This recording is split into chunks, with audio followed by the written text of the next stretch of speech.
Bonjour à tous, merci d'être là. Ça fait quand même un bon petit bout de temps que je n'avais pas fait de petite conférence de presse pour faire un peu un résumé de l'année, étant donné que c'est la fin de la session, dans le fond, notre première véritable année en tant que gouvernement.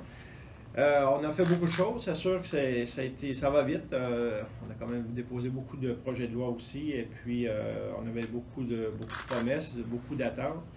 Là-dessus, le gros, c'est vraiment de remettre de l'argent dans les poches des citoyens. C'est-à-dire au niveau de la bonification, on parlait au niveau de l'allocation familiale, c'est-à-dire que on a 2500 $ à tous les enfants, alors qu'avant ça, c'était au A et 2 et puis c'était dégressif. Ce qu'on a fait de force majeure, par contre, c'est ce qu'on appelle un peu la taxe famille. Dans le fond, c'était les sommes qu'on donnait pour les services de garde. À l'époque, l'ancien gouvernement avait augmenté ces sommes-là avec le revenu familial. Nous, ce qu'on avait dit, c'était vraiment qu'on le remettait égal à tous, et puis on était supposé le faire sur 3 ans. Et puis à ce moment-là, on a fait au mois de novembre une petite rétroaction au niveau fiscal, financière. Et puis là, on l'a remis vraiment tout de suite. Alors, et c'est rétroactif. Alors ça, c'est vraiment une avancée majeure. C'est-à-dire, à partir de 2019, toutes les familles qui ont un service de garde hors CPE se verront de payer un tarif égal pour tous à 8 et 25, alors qu'avant, ça pouvait monter jusqu'à une vingtaine de dollars. Là, et ça, c'est vraiment majeur parce qu'on se donnait 3 ans pour le faire, et puis on a été capable de le faire dans la première année. Aussi la taxe scolaire, ça c'est sûr que la taxe scolaire, ça va être une diminution progressive au cours des 4 ans là, pour arriver à un taux unique partout au Québec, parce qu'on sait très bien que ça, c'était un taux différent de partout. Alors ça faisait un peu plusieurs classes de citoyens selon le taux. Alors on sait qu'ici au centre du Québec, on avait quand même un taux assez élevé par rapport à d'autres places. Alors ça va être unique aussi. Alors ça c'est fait, c'est en route. Les tarifs de stationnement.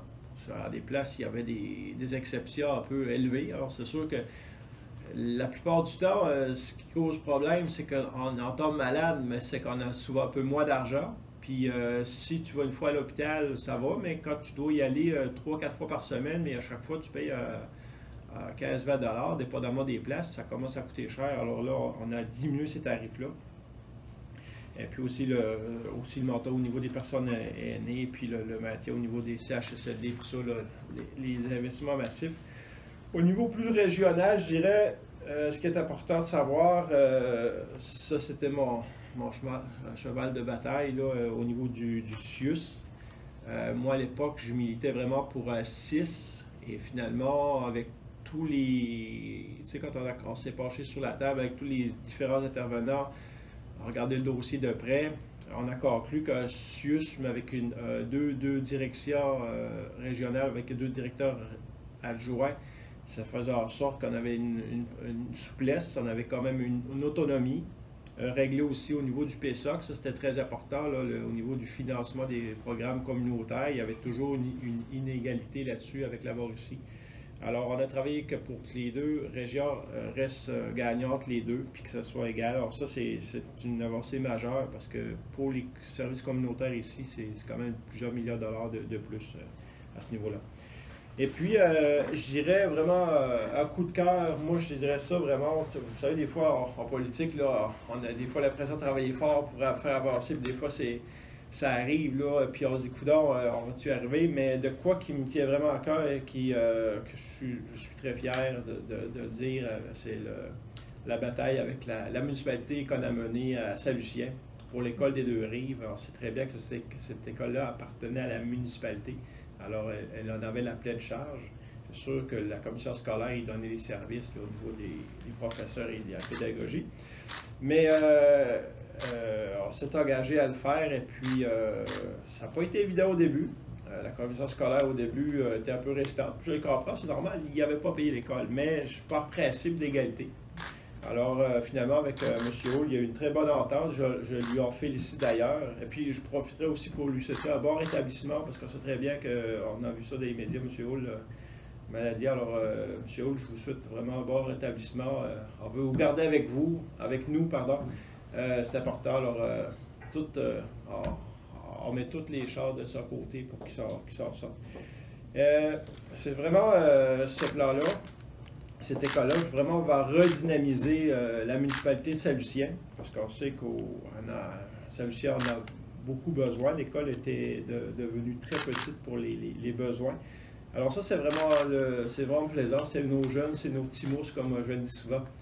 Alors, il va y avoir une nouvelle école, ça va être plaisant pour eux. Et puis, ça va aussi profiter pour toute la municipalité. Parce qu'on sait très bien que c'est pas juste au niveau de l'école elle-même qui va être modifiée. C'est que là, on change aussi le bureau municipal. Le bureau municipal va changer de place. Et puis, tout ça avec une très bonne collaboration avec la commission scolaire. Alors ça, je félicite tout le monde qui a travaillé dans le dossier. C'est très important, puis on va aller de l'avant, puis ça va être un plus pour tous les gens. Et puis en finissant, je voudrais aussi réitérer, pour ceux qui me connaissent un peu moins, moi, l'environnement, c'est toujours très important pour moi. Je fais partie d'un comité avec le premier ministre et puis le ministre de l'Environnement, comité restreint de députés. On se penche là-dessus au niveau des enjeux environnementaux, au niveau du recyclage, des matières recyclables et tout ça. Et puis, on va venir prochainement avec des annonces qui feront un gros changement. Mais ça me tient à cœur parce qu'encore trop souvent, on voit beaucoup trop de matières qui pourraient être recyclées, qui finissent au centre d'enfouissement. Pour ceux qui ont été faire une visite, il y a quelques semaines, là, il y avait une journée porte ouverte. Il y a encore beaucoup de plastique, malheureusement, qui pourrait être recyclé. Alors, il faut faire une avancée majeure. On a une très bonne cueillette au niveau des déchets, c'est-à-dire avec les bacs verts, bacs bleus, bacs noirs. Mais malheureusement, on avait vraiment les gouvernements avant nous, ne s'étaient jamais vraiment penchés qu'est-ce qu'on faisait avec nos matières. C'était trop facile de les envoyer en Chine. Maintenant, on sait bien que la Chine ne veut plus les prendre. Alors, il faut avoir une valeur ajoutée, avoir une qualité de ces matières-là qui soient recyclées, et puis en faire un nouveau produit. Mais comme je dis toujours, le recyclage est une bonne approche, mais la matière qu'on n'utilise pas est encore la meilleure approche de tous. Alors, c'est sûr que si on n'a pas besoin d'acheter quelque chose, des fois, on nous dit souvent, à l'épicerie, voulez-vous un sac si on n'a pas besoin? Tu sais, moi, je le dis souvent, s'il est déjà emballé, j'ai pas besoin de un pain. T'achètes un pain, il va le mettre dans le sac. Il est déjà emballé, le pain, pourquoi prendre un autre sac? Alors, c'est ça, c'est nos petits gestes couramment à tous les citoyens qu'il faut faire appel. Alors, c'est pas mal tout. Je faisais le tour avec ça. Si vous avez des questions, ça va me faire plaisir. Est-ce qu'il y a eu des demandes de citoyens? Puis est-ce qu'il y a eu une évolution dans des dossiers de citoyens? Est-ce qu'il y a eu des préoccupations que vous avez dans un domaine particulier? Oui, c'est dans... Ah, ben des citoyens, des demandes, c'est sûr qu'il y en a toujours des cas de citoyens. C'est sûr que ça, c'est d'ordre privé. Là. Je ne mettrai pas ça, les problèmes des citoyens sur la place publique. On est dans tous les semaines, il y a des nouveaux cas qui rentrent et autres. Et puis, par contre, la préoccupation, c'est sûr qu'on a toujours une préoccupation à la vue avec la marche qu'il y a eu. Il y a beaucoup de monde. Et puis, c'est vrai qu'il faut faire un effort, tout le monde. Puis moi, je suis le premier à vouloir faire un effort parce que quand on regarde les déchets au niveau des mers, les plages, là, des places, c'est catastrophique. Alors, c'est chacun. C'est sûr qu'on n'est pas tout seul sur la planète. Là. Il faut faire notre effort, mais il faut aussi dire aux autres pays, aux autres populations de faire aussi leur effort, parce que sinon, on ne peut pas s'en sortir. Ce n'est pas 8 milliards de Québécois qui vont faire la différence au monde, mais chacun peut faire sa part. On reçoit combien d'appels de citoyens, justement, sans aller dans des précisions? Est-ce qu'on a un nombre approximatif de cas ou d'appels qu'on peut recevoir par semaine, par mois, de dossiers? C'est très relatif, ça. Ça dépend des dossiers. Il y a des fois, ça se règle en 2 minutes. C'est juste, on a un petit problème, puis dans le fond, ici, on est comme un peu un bureau de... le terme anglais de dispatch, là. Oui. De répartition. Et souvent, on règle très vite le problème, puis il y a des cas, des fois, c'est beaucoup plus lourd. Alors, j'ai pas une décompte, je ne peux pas vous dire exactement le nombre de citoyens qui viennent. Là. DPJ, c'est des dossiers qui vous tiennent à cœur. Qu'est-ce que vous avez de... Ça, là, il y a toujours la commission, c'est sûr. D'ailleurs, la commission, elle va venir ici, les dates, je pense, si je ne me demande pas, le 15 janvier ou... Mi-janvier. Vous ne pas de même. Alors, c'est sûr, j'invite la population à y assister. C'est très important. C'est un dossier qui sort à tous les jours, quasiment malheureusement, parce que là, c'est pas, comme on dit, moi, je suis pas venu en politique pour faire de la politique sur la DPJ, pas vraiment pas, parce que c'est vraiment, c'est nos enfants qui sont touchés, là.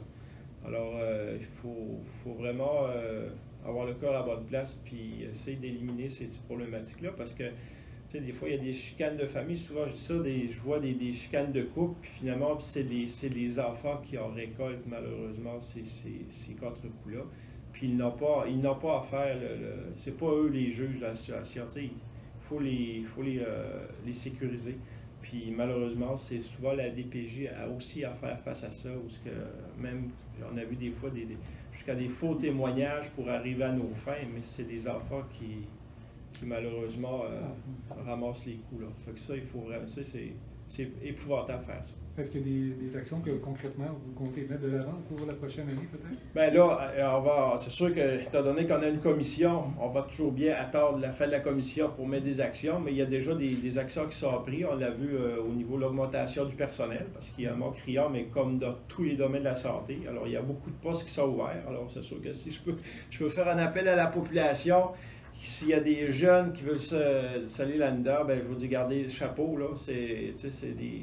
C'est une vocation, mais dans tous les domaines de la santé, on a besoin de personnel, au niveau des préposés, au niveau des infirmières, au niveau des personnels, au niveau de la DPJ. Alors, c'est vraiment les besoins criants. Alors, moi, je lance un appel à toutes les personnes qui voudraient participer. Les postes sont ouverts, il y a des négociations. On a déjà notre gouvernement allé bonifier ces salaires-là pour ces pénuries de main-d'œuvre dans ces domaines-là. Alors, ça va se faire durant la prochaine année.